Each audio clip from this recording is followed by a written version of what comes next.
মুবারক বলা বেদাত, ঈদ মুবারক বলা যাবে। ঈদের দিন কোলাকুলির এটা বেদাত, 1 নম্বর এটা বেদাত। কোলাকুলি করা এবং ঈদ মুবারক বলা, বর্তমানে আমাদের সমাজে কিছু ফিতনা বাইরেছে। ফিতনাটা কি?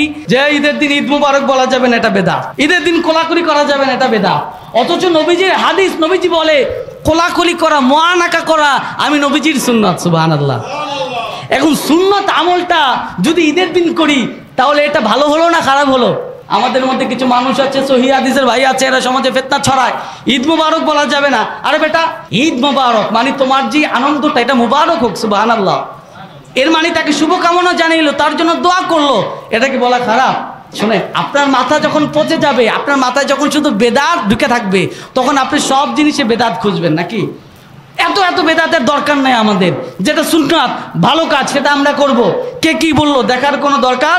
এরা সমাজের মধ্যে ফিতনা ছড়ায়, এরা আমাদেরকে নতুন করে ইসলাম শিখায়, বরঞ্চ এরা আমাদের ইসলাম শিখায় না, ইসলাম থেকে এরা আমাদেরকে দূরে সরায়, ঠিক কিনা? এরা নিজেরা গোমরা, মানুষদেরকে কি করে? গোমরা করে।